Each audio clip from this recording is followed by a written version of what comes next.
Okay, so this past Shabbos we read in Parshas Shoftim, and we have Moshe telling us what's going to be with the leadership after he passes, right? Moshe is not going into Eretz Yisrael. There's a whole new life that's opening up for the Jewish people. How is the government? How is it going to be structured? And that's much of what's spoken about in this past week's Parsha. And one of the things that I'd like to focus on is the question of the legal system, courts, judges, and so the in Perek Yud Zayin, Pasuk Chet, it begins with Ki yifalev mimcha Dvar leMishpat. So if it's hidden from you, anything to do with any kind of judgment, Rashi says that has to do with the idea of separate and covered. So that's why it's hidden from you, because it's separate and covered. So it's not known to you. Bein dam ledam. So whether you're talking about areas of judgment having to do with blood, what type of blood, is it tahor, is it tameh? Bein din ledin, is this in whether it has to do with dinei mamanos, monetary matters, whether give her something.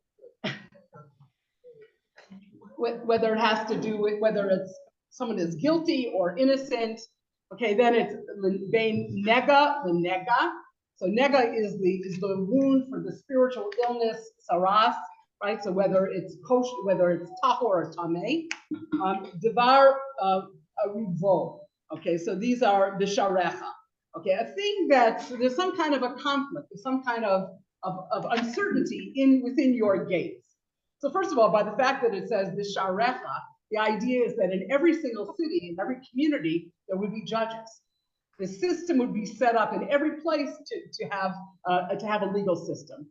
And in this case, there's a conflict. Either it's unknown, the halacha is unknown, and we see this happen to Moshe, or it could be that there's just a disagreement between the judges. So if this happens in any of these different areas of judgment, if this happens, then what you're supposed to do is v'kamta v'alisa el hamakom asher yiftar Hashem elokecha bo. So you're supposed to get up and ascend to this place where Hashem has chosen to dwell. And then it goes on, uvata el hakohanim leviim el hashofet asher yabiyamim hahen. So you'll go to the Kohen from the tribe of Levi, or to the judge who is in that time. Who else are you going to go to? You can't go to a judge that's 100 years before or 100 years after. You have to go to the people in your time. But what that means is that, first of all, there will be a judge in every generation. And it also means that that's the authority that you have to turn to.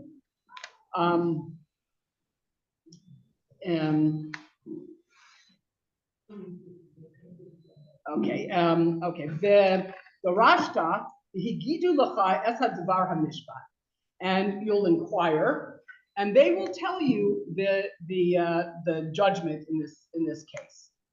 Okay, so you've gone up to the place where Hashem. So in this case, it's Yerushalayim, to the place where Hashem is dwelling, and you'll ask a judge, and they will tell you what to do.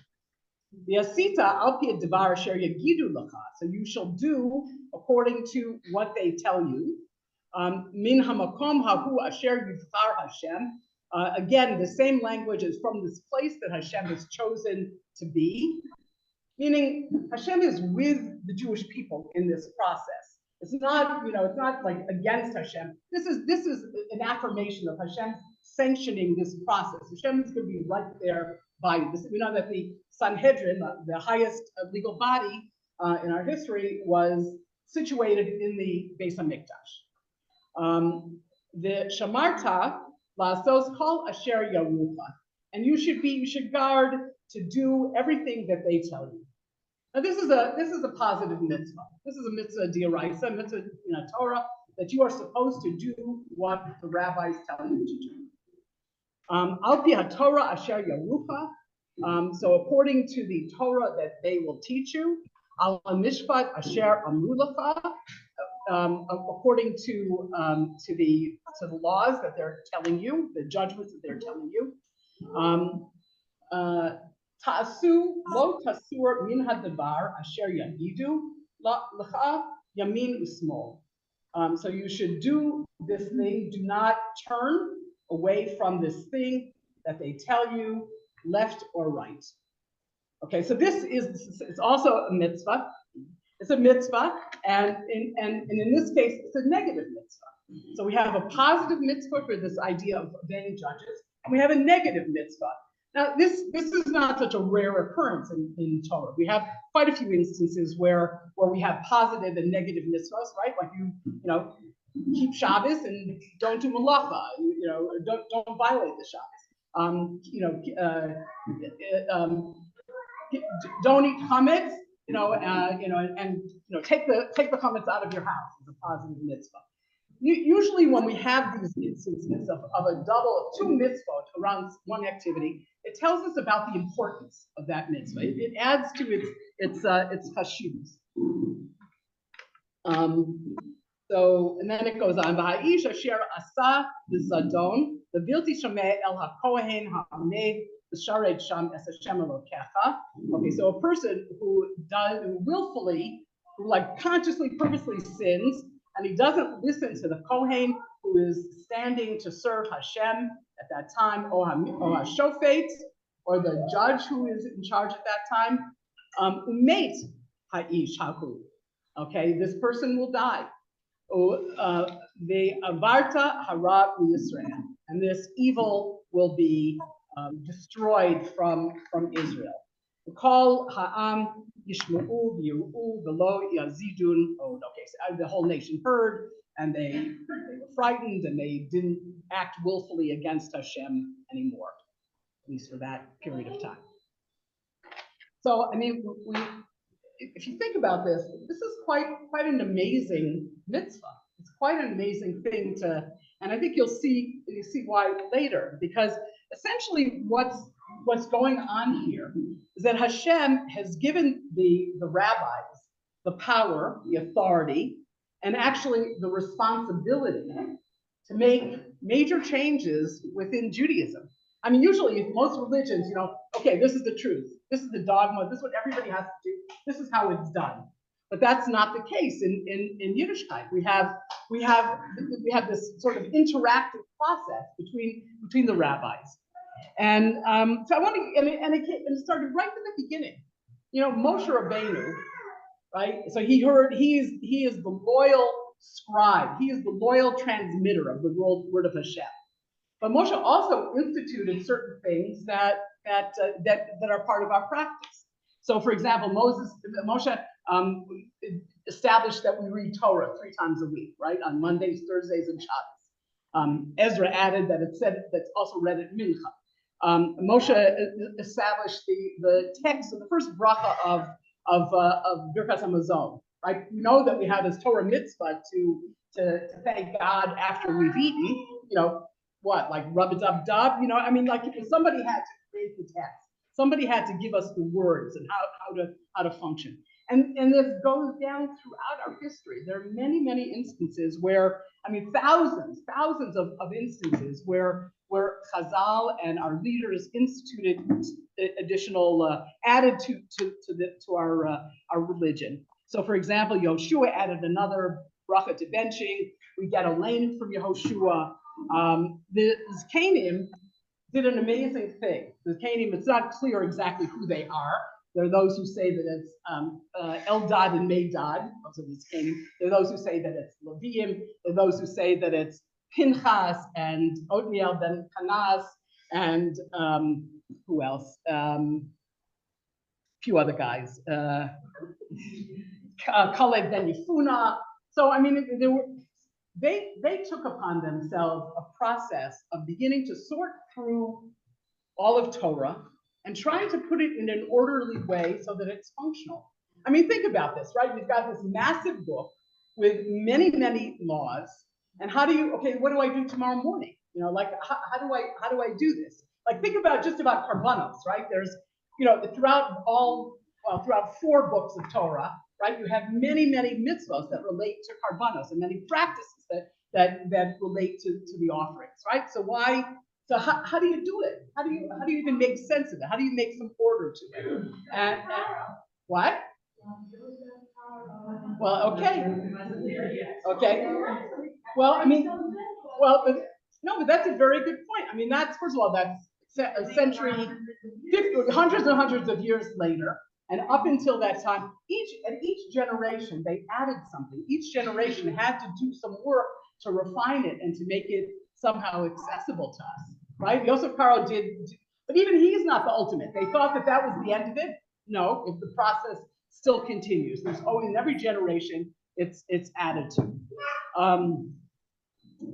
So what they did is they went through the Torah and they said, oh, every place where it says that you have to take challah from this grain, so they came up with 5 places, 5 different grains that you have to do a precious challah. They came up with, these are the people who are not obligated to bring a truma, to bring a donation to the building of the Mishkan.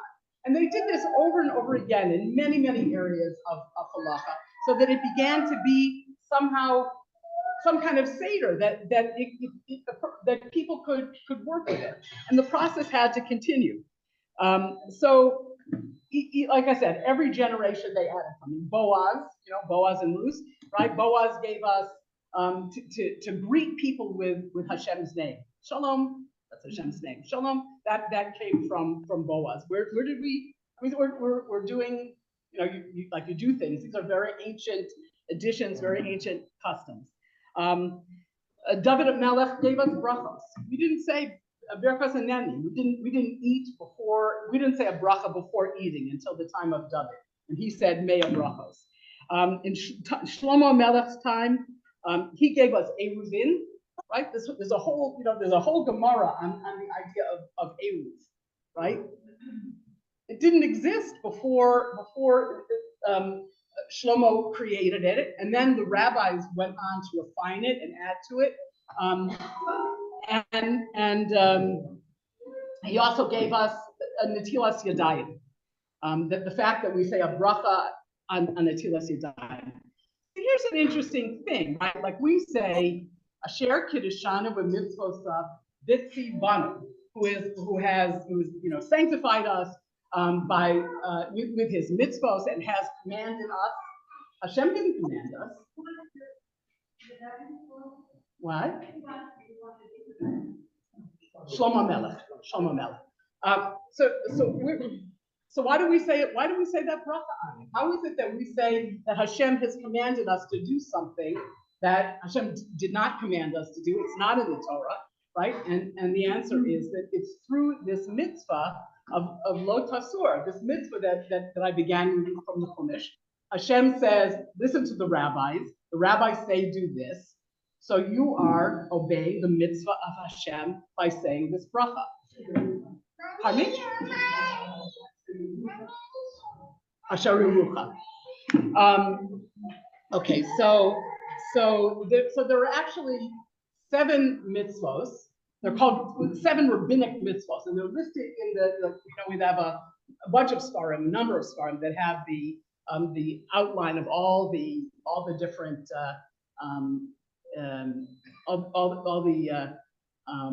different mitzvos, right? They're listing mitzvos. They're not identical, but many of them list these 7 mitzvos that were given by the rabbis because they were added to our lives very early on. Okay, so that includes things like Hanukkah, Purim. We didn't have Purim. The rabbis ordered that Purim become our practice. We say Asher Kiddushanu b'mitzvos havitzigam lahadlik ner shel Hanukkah. We say lahadlik ner shel Shabbos. That also comes from the rabbi. So altogether there were 7: Hallel, Purim, Hanukkah, Nerot Shabbat, Netilas Yadayim, and as I said, Eruvin. So all of these things, it's this process of throughout the generations, every generation, something new was added. Each person brought something that they thought that needed to be added.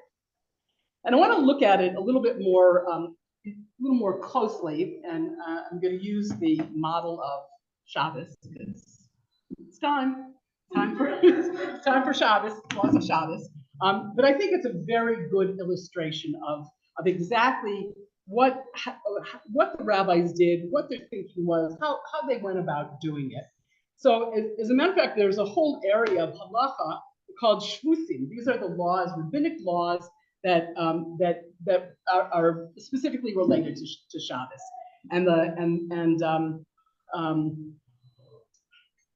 So the question is like, why? Why did they give us these laws? What, like we didn't have enough stuff to do for Shabbos and keeping Shabbos? It wasn't like, why did we have to have this?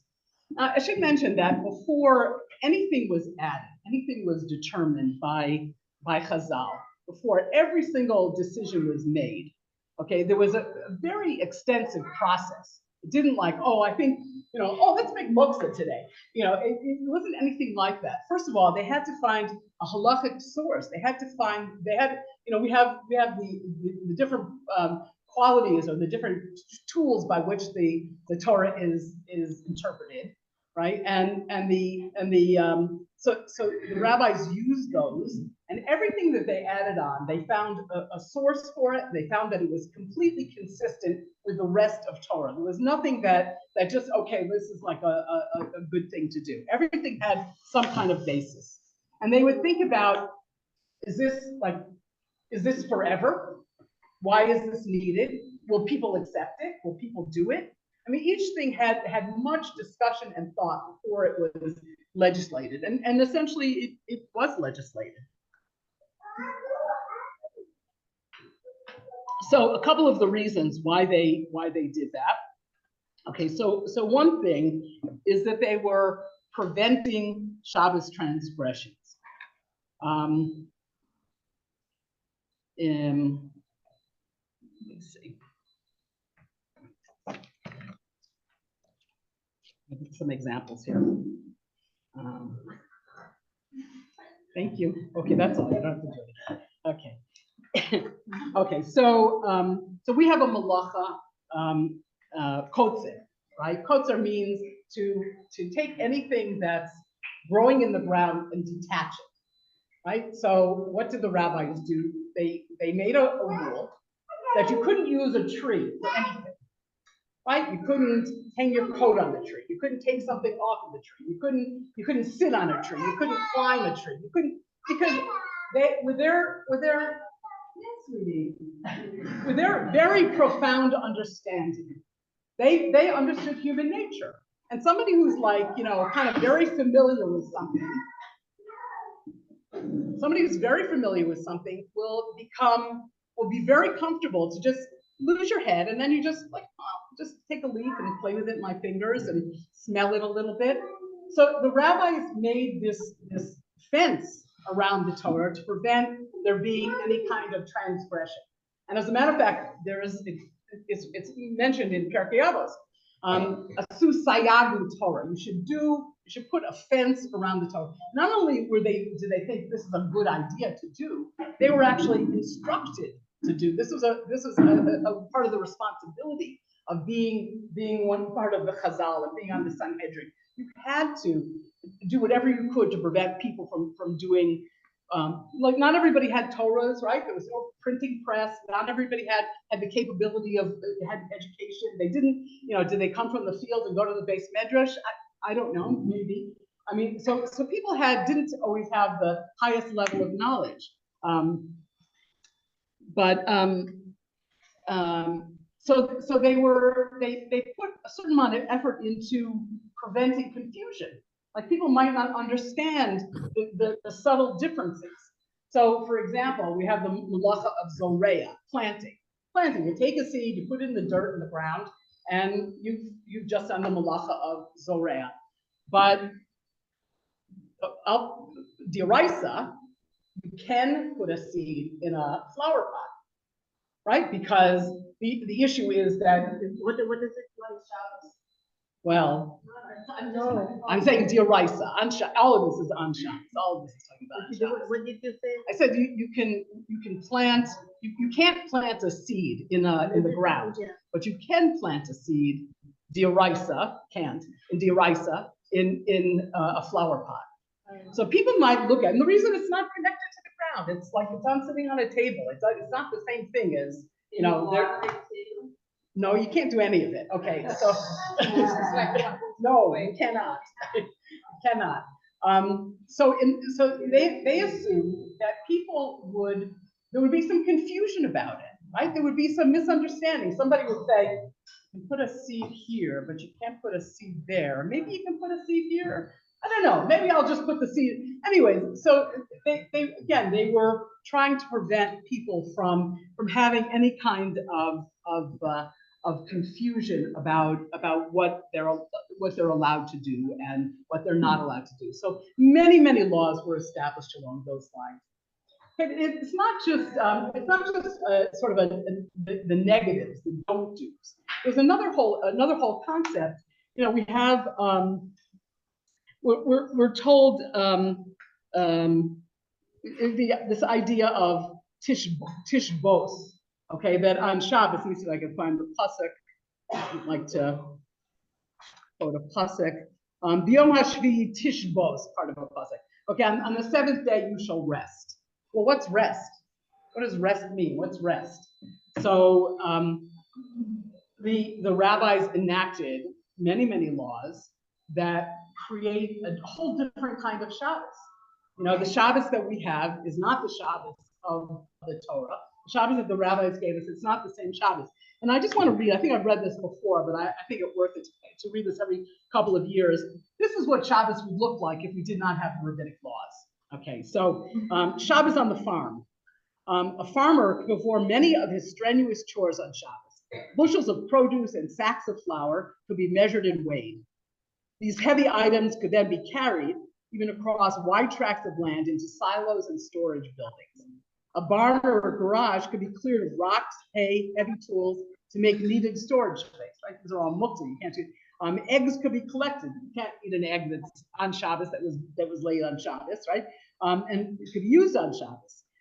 At a dairy farm, large vats of milk that had been previously milk could be poured into bottles and stacked and stored. I mean, you could run a farm. Basically, you could run a farm. You can't harvest, you can't plant, but there's many farm functions that you could do. You know, okay, in the Shabbos in the city. It would be possible for many people to ply their professions and work almost as usual on Shabbos. If properly enclosed, if there's an Arab in a city, Jewish workers could commute to work using public transportation, you know, assuming that there is non-Jewish drivers, right? You could give them a bus pass, you could pay with money, right? There's no reason not to use money on Shabbos without the rabbinic prohibition. Stores could be open, you could be buying and selling as usual. Deliveries could be accepted and inventory could be stocked. And all of these things could be performed by Jewish workers. Banks and currency exchanges could go on. Many of the tools, the machines that you have in an office, you could tell your non-Jewish worker, you know, type that, write that, do this, do that. Is that Shabbos? I mean, is that close to anything that you know about Shabbos? Like, where's our little bubble in time? You know, where's our quiet, restful Shabbos where we're sort of free of all the things that we do all week long? So, if Chazal had not given us these things, then the Shabbos that we have would be a very different Shabbos, right? And we see that throughout history, the groups of people who denied the authority of the rabbis, you know, they're gone. Like, where's the Sadducees, right? Where's the Kutim? Where's the Bosim? Where's the Reformed Jews for that matter? You know, you have these, almost every single one of those shuls is empty. It's empty.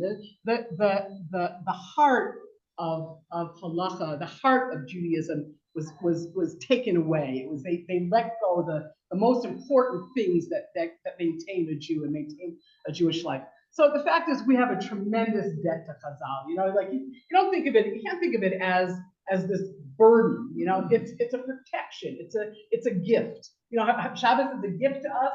But Chazal refined this gift. And the amazing thing is that we are partners with Hashem.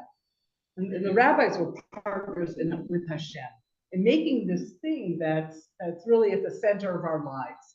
And they were partners with him with Hashem in so many different ways in creating the Judaism that we live. Thank you. That's it.